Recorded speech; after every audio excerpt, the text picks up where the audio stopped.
You didn't want me to come down here and throw up on you, so I chose to do that at home. The Civil War was raging, and it was becoming increasingly more bloody and brutal.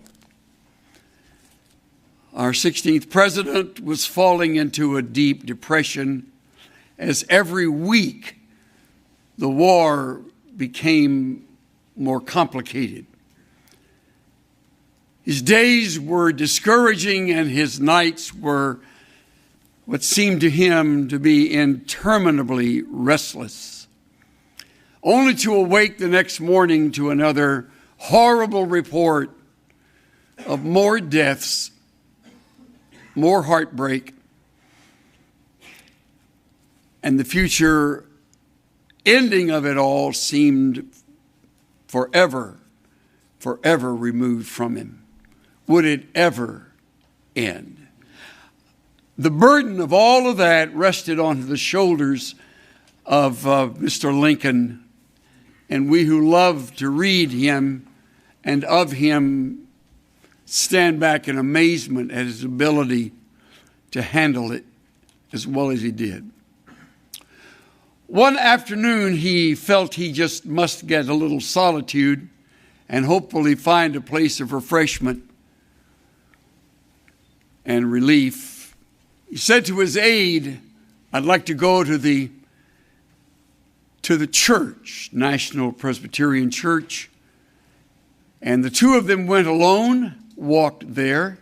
That was in the days when presidents could walk freely in the capital city. And night had fallen. They slipped into a side door to an unlit room so as not to call attention to his presence and disturb the meeting. The pastor had just stood to begin to preach. Lincoln crossed his legs, placed his stovepipe top hat on his lap, and never moved as he listened intently to what the pastor had to say. As the sermon ended, people got up to leave, and he remained seated, and his aide leaned over and whispered to him, "Well, what did you think? Did you think it was a good message?" He said, I thought the message was well prepared, well delivered, sincere. The points were logical. The man was clear. Then you thought it was a good sermon? No, I thought he failed, said the president. Failed? How? Why? He failed because he did not ask of us something great.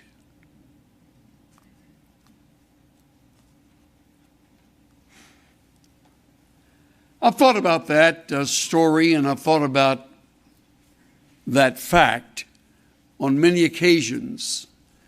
I thought about it this morning on my way in to the seminary. I don't want to fail today in that one area, and I don't think I will, because I have his word that asks of all of us something great. You're sitting here this morning. Most of you are students at the school. You're engaged in your studies. You are in some phase of those studies. Some of you nearer graduation than others. Some of you have just begun. I think I probably speak for most of you when I say, unfortunately, that you really don't ever see yourself engaged in something great. We've been taught very well to do the little things well, and we should. To be faithful behind the scenes, and there's everything right about that. To cover the bases, to become the wind beneath another's wings, to stand along them and, if necessary, in their shadow, and do the work that God's called us to do with the training He's given us. And as a result, the last place most of you see yourself is in a great place, a place of sizable significance, where your life touches many people.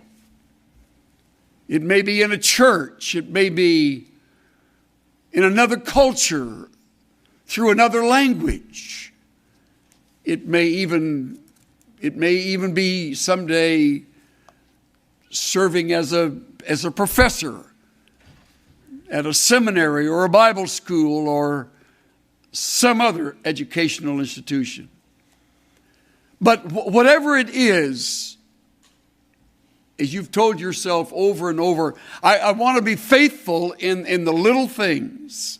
I want to do what God would have me do. And I applaud that. And I commend you for that. But I warn you, you may have forgotten, though I don't plan to speak on it, that the prayer of Jabez was a prayer filled with faith. Do something great through me, God. And as he asked that, he asked it with humility, not to make a name for himself or a place where they'd remember him, but he just prayed that he would be able to live above and beyond what had been his life in the past, what seems to have been somewhat broken. But the person I have in mind is going to surprise you, because he never, ever at this time in his life thought he would ever be in a place of greatness where God would do something great through him. It's an 80-year-old Bedouin under the burning sun of the Median desert in the shadow of Sinai. And there Moses stands alongside his sheep. Really not even his own sheep, but his father-in-law's sheep. For 40 years he has worked for his father-in-law Jethro. For 40 years he has led the sheep in the wilderness. He's 80. I almost know how he felt. I almost know. This year in October, I will know a little more how he felt. But he saw himself as finished. I mean, he left Egypt as a fugitive with a criminal record. He was a murderer. Took things in his own hands, attempted to rescue the people from their bondage, and murdered an Egyptian, remember, and hid him in the sand, and they were out for him, and he fled and wound up far away as he could get, where he ultimately met and married his wife and settled in for a life to be forgotten. I don't know where you are in your own brokenness, but we all know something of those feelings. You've made a mess of some things. Your past is maybe checkered. Perhaps you're not the brightest bulb in the room, and you're surrounded by others who are very, very capable academically. I know that feeling. I was accepted at seminary on probation, and that was with reluctance. And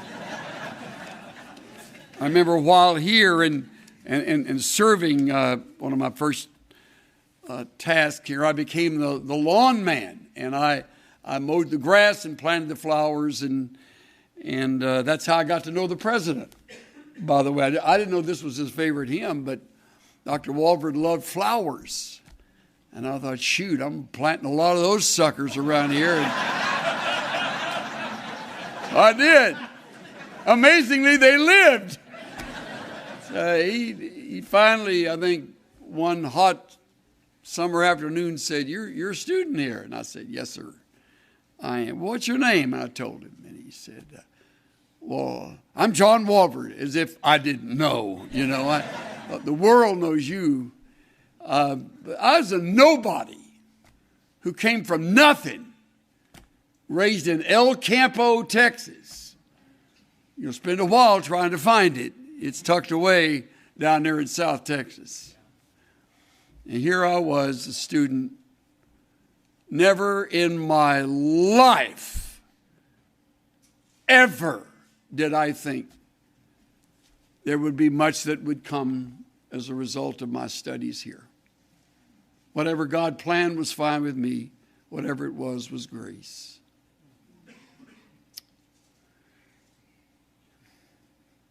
Moses is in a predicament, and he knows it. The best thing to do, he thought, was to hide out. Let me pass along to you 3 mistakes that I think broken people make. And after I give those to you, I'll do a quick, breezy journey through this battle he has at the burning bush. And then I'll tie it with a couple of thoughts. People who are broken often run before they are sent. It's a tendency on the part of the intense type person to jump ahead, to get engaged, to be involved. All the way through my years at seminary, I was surrounded by students who would say to me, you need to be on the campus. You need to be out evangelizing. You need to be pastoring a church. I thought, who are they talking to? I'm here to learn. I'm here to get some training. I don't know how to do all of that. Some of them were, and they were engaged in that. It wasn't time for me to run before I was sent. I had no calling to do that. I was here, and I gave it the very best I could during those 4 years. The second mistake that's made is that we retreat after we have failed. We run before we're sent. And then often in the running and the doing of it in the flesh, frequently we fail. And we're embarrassed, we're humiliated. Maybe some of you know exactly what I'm talking about. You have failed, and as a result, your tendency is to retreat. You leave me alone, I'll leave you alone, and in the shadows, I'll try to make it as best I can. And the third, we resist when we are called. I fear that most for most of you. In God's plan, which has been in motion since eternity past, He's had you in mind. He has a future for you and a hope, a plan that will unfold. And right now, you don't have a clue. Some of you think you do, but you really don't know ultimately how or where He will use you. I plead with you to stay open, because I can assure you it will include some surprises. Moses was in for the surprise of his life when he came upon a bush that wouldn't stop burning. Burning bushes in that Median desert were not that unusual, or in any desert for that matter. But a bush that wouldn't be consumed by the flame, that was unheard of, which caused him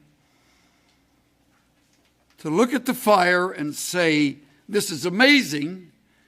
Exodus 3, verse 3. Why isn't the bush burning up? I must go see it.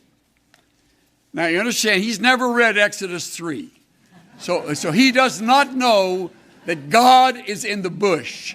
He doesn't know that's where the voice of God will be heard. And I'm sure one of his first thoughts was when he heard his name, Moses, Moses. First thought was, he found me. I'm not sure they were on speaking terms. We know nothing of his spiritual walk for 40 years. I mean, we have this image of Moses that is just phenomenal. I mean, born in this privileged family, wasn't privileged. Swam the Nile when he was a baby. He didn't swim the Nile. Grew up, looked like Charlton Heston. He didn't. That's not Moses. It's not Moses. Stephen does tell us he's mighty in words and deeds. I think he had a chest full of military medals. He was supremely significant to Pharaoh, who probably had his eye on him as a replacement until he blew it. And now Moses, 80 years old, nothing but memories, and they're fading. And he hears Moses, Moshe, Moshe. In the Hebrew, it's a simple little response, Hineni. Don't even have to put your lips together to say it. Behold, it's me, Hineni. I'm Moses, who are you? Don't come any closer. The Lord warned, take off your sandals. You're standing on holy ground. I'm the God of your father, Abraham, Isaac, and Jacob. I can hardly read it. I can't imagine the thrill that must have coursed through him. He hasn't forgotten me. He still knows me. When Moses heard this, he covered his face because he was afraid to look at God. When you read your Bible, may I urge you not to rush through moments like this. When there is an emotional moment, give it some emotion. Let it be relived in your minds. Put yourself in his place. Now, sandals off. Now on the hot sand. Now in front of the bush that keeps burning and keeps talking. Feel it.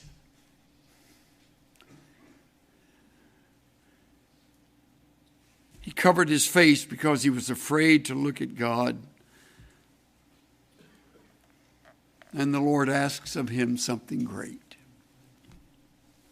Does he ever? I'll cut to the chase. Verse 10. Now, go. I'm sending you to Pharaoh. You must lead my people Israel out of Egypt. Remember, we resist when we're called, when we're broken. Pharaoh. My picture's still in the post office. I'm a wanted man down there. The last place I want to go. They hate me there. See, all these years, he's had time to relive it. And over the passing of time, your imagination runs wild where you have failed. And you smeared that like a slab of peanut butter across toast. You smeared that across your life. That's you. You're the personification of failure. You blew it. First words out of the bush for the call was go. All right, we'll pause there and let that one sink in.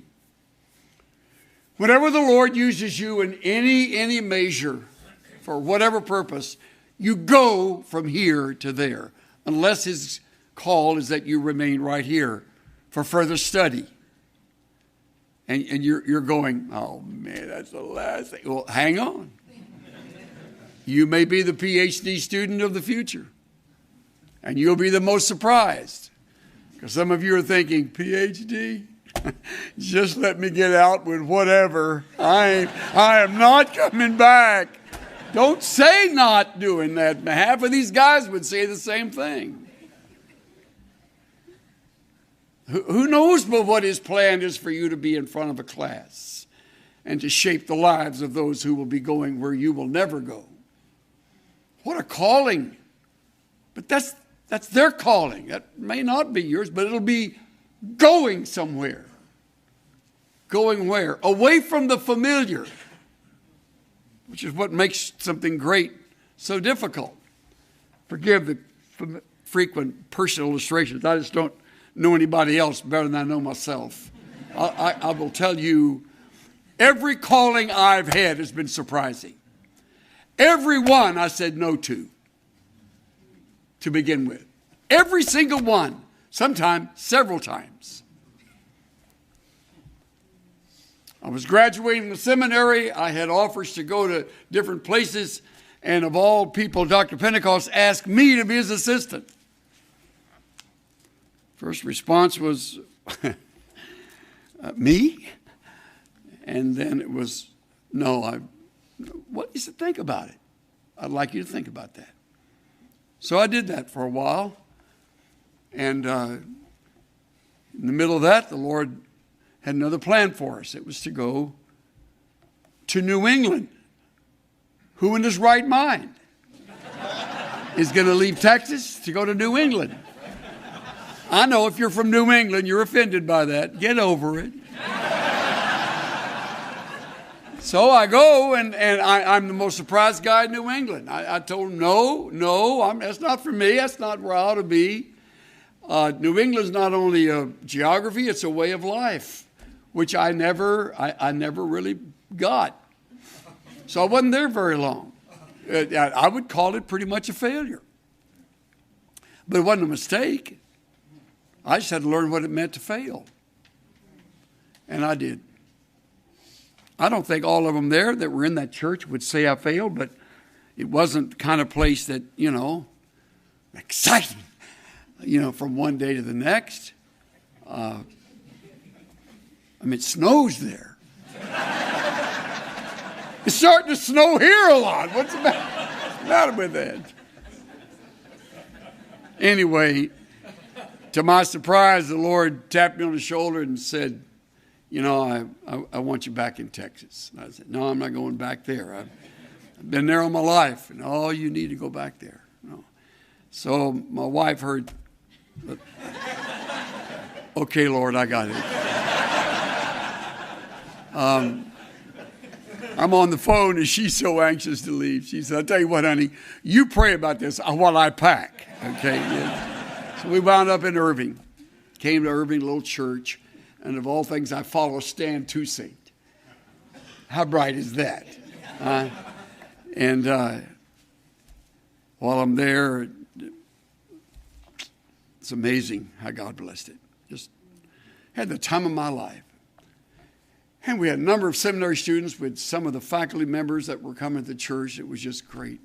Built a new building and exciting. And the day my mother died, I got a letter from California. February 1971. And they wanted me to think about coming to a church out in California. No. First of all, I'm grieving and got to prepare the funeral message for my mother. It's the most ill-timed letter that was ever written. They wrote again, please think about it. No, I'm where I ought to be. We're just been here just 4 years, and I really want to get at it. Well, then they wrote again. And what's wrong with these people? And Cynthia said, we really don't have any business leaving. I know, honey, I know. I'm not asking for it. They won't quit writing. And so I tell you what I'll do. I'll go out there and I'll go to the seminar I wanted to go to here. Then on Sunday I'll go preach out there and I'll come back here and done. And I went and, it was fantastic. Hate to tell you how much fun we had. And so I came back and she met me. Okay. She met me at the airport, like this. I don't want to hear. Anyway, long story short, of all places, this Texan goes to California.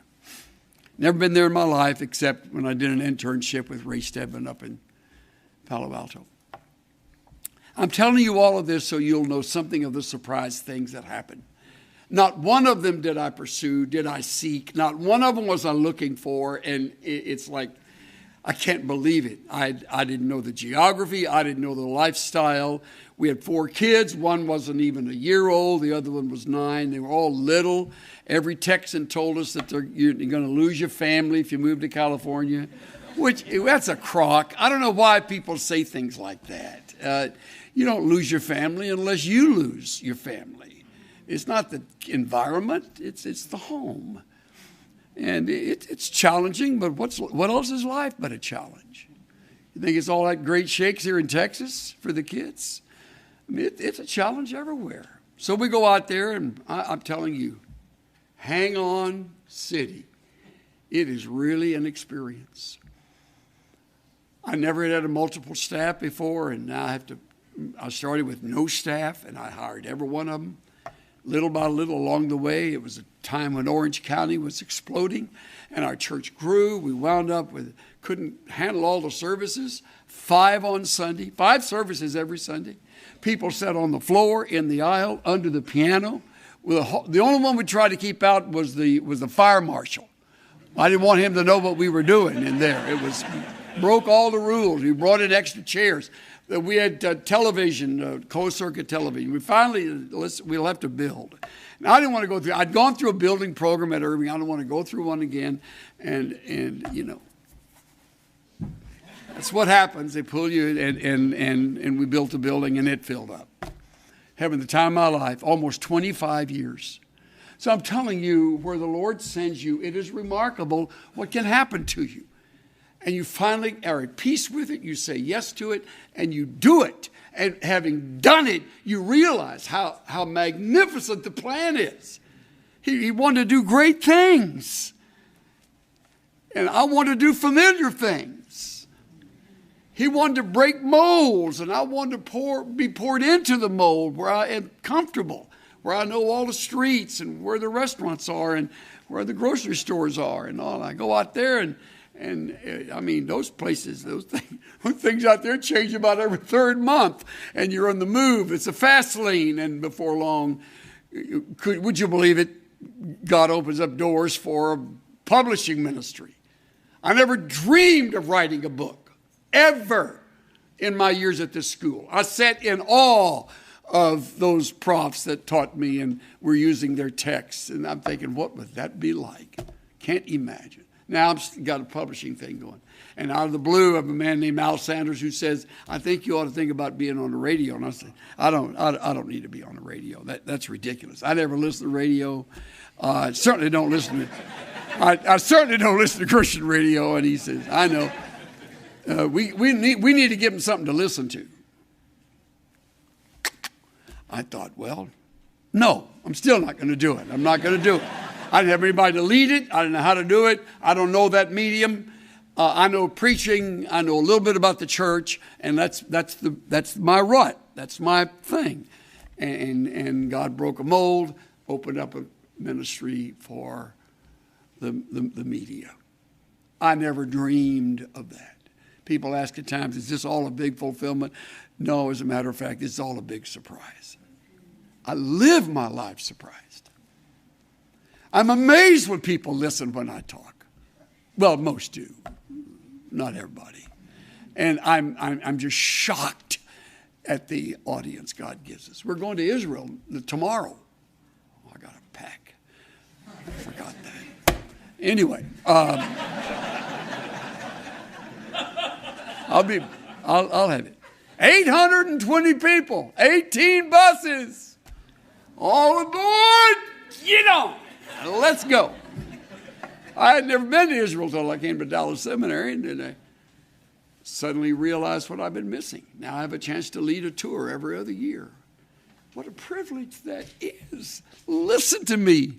They got their Bibles, and they're looking at the places, and they're thinking about how great this is. And we're on the Sea of Galilee, my favorite spot. You know why I like it?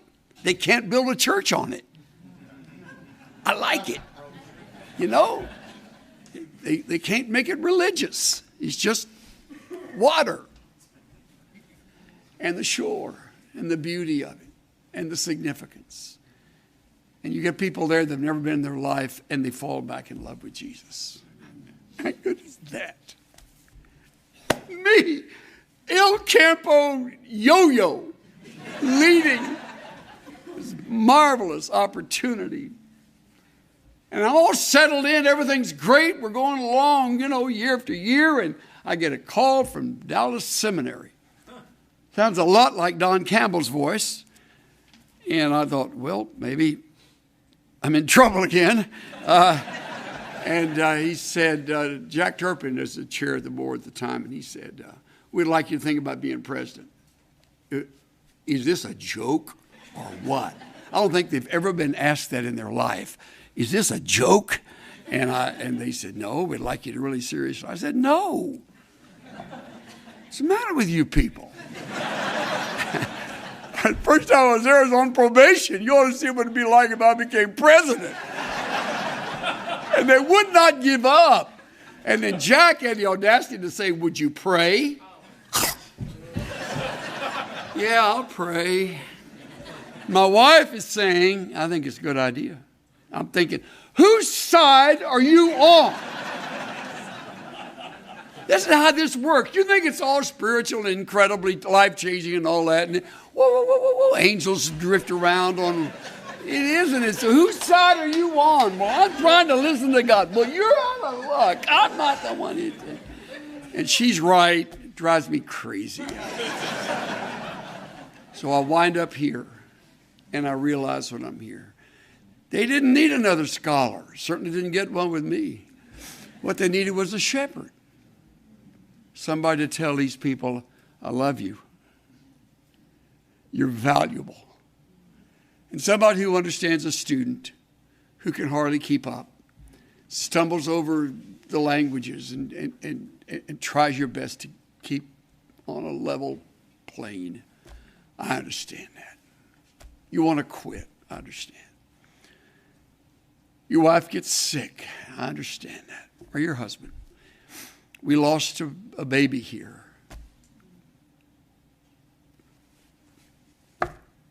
About finished us off. I understand that.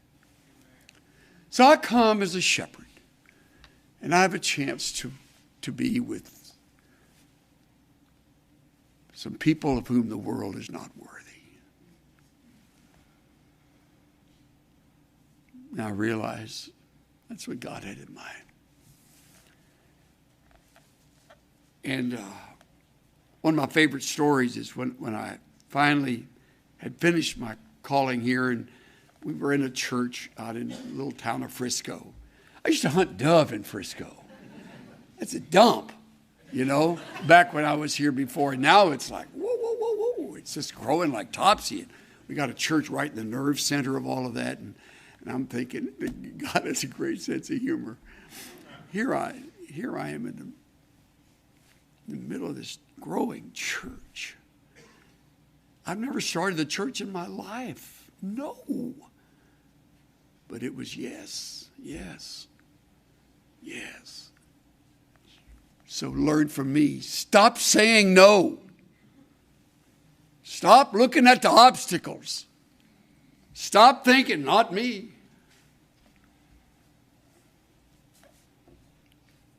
So Moses protested to God and said, verse 11, who am I? You're nothing. Could have been the answer. Who am I that I appear before Pharaoh? Who am I to lead the people of Israel out of Egypt? You happen to be a human set of vocal cords, and that's all I need. How firm a foundation, you saints of the Lord, is laid for your faith in his excellent word. What more can he say than to you he has said? To you who through Jesus have fled. Fear not, I'm with you. Be not dismayed. I am your God. I will still give you aid. I'll strengthen you, help you, cause you to stand upheld by my righteous, omnipotent hand. You're a set of vocal cords, but I am God. Now get out of the Median desert. Resign the job of Pharaoh, of Jethro's assistant, and take on Pharaoh. Well, what should I tell them? Isn't that like we all want to know those things ahead of time? They're going to ask me, what is the name of the one who called me here? What will I tell them? Tell them I am called you. He'll get that. And you know he did. He isn't through. What if they won't believe me or won't listen to me? What if they say the Lord never appeared to you? We got that when we left Irving. Well-meaning lady stuck her head in the window of our car. We're on our way to California. And she said, she was really angry because we were leaving. And she said to Cynthia, you know, the Lord gets blamed for a lot of things he has nothing to do with.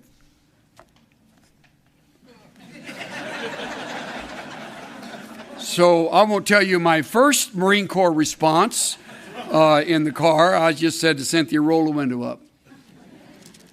So she backed away and rolled the window up, and we drove off. And I said, honey, if you think about that, the rest of the trip to California is going to ruin the beginning. She just can't see past the nose on her face. She doesn't realize. We're not going because we're just craving to get out of here. We're going because we can't stay. Get that. And you can't expect them always to get it. Folks won't understand. Very few will go, you're in trouble. They all go, good. Get out. This is great. They will want you to stay if you've done what you should have been doing.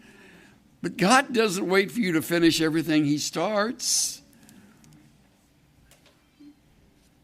What if, what if, what if? And finally, Lord, I'm not very good with words. I never have been, and that's where his memory failed him, because he was mighty in words and deeds when he was 40.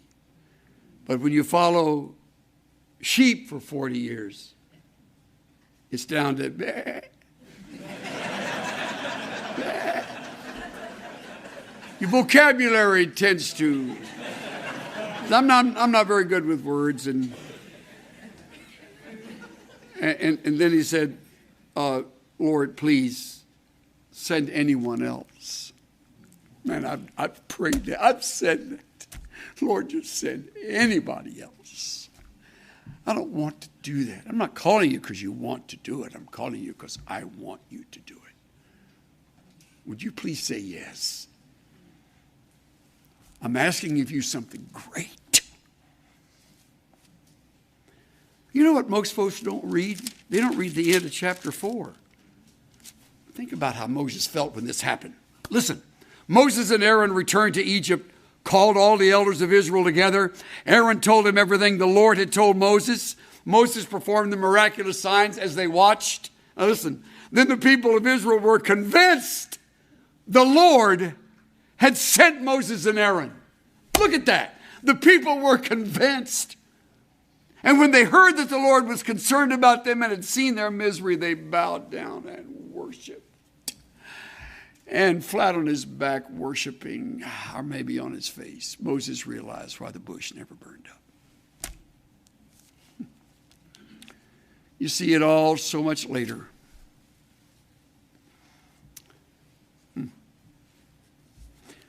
I'm asking of you something great. This message is not going to be a failure. I'm asking you to think yes. I'm asking you to be available. I'm asking you to learn from my frequent no. There's a wrong response when the Lord is on the other end of that phone call. Or when he brings before you something that you hadn't planned on. You're not in charge of your life. We're not our own. We're bought with a price. We're vessels to be filled and used. So get out of the way. Say yes.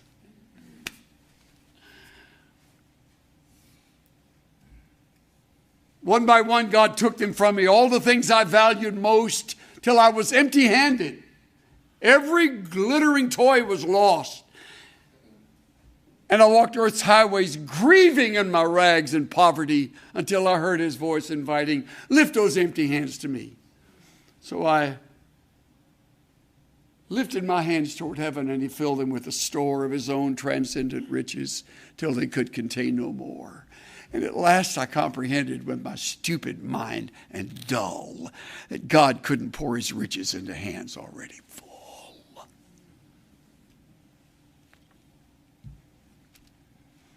Get just enough training to be effective, then get out of the way. Empty the hands. Open the mind. Think yes. He's going to use some of you in greater ways than you nor I together could ever imagine. It's coming.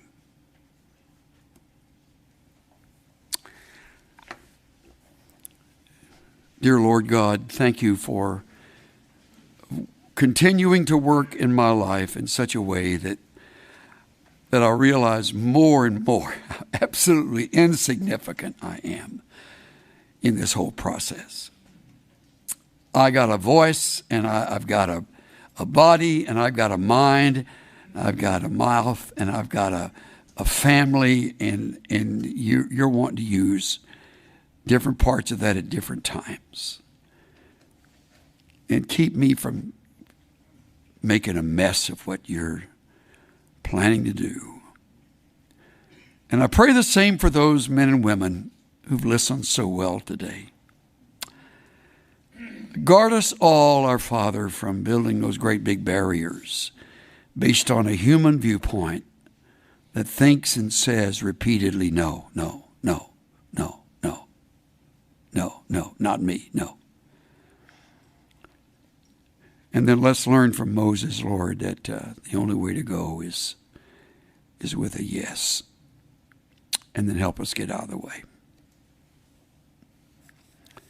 So I pray that you would fall upon us in a fresh way and communicate this again and again through late night study, early morning classes, in the middle of the day, and in the summer months ahead.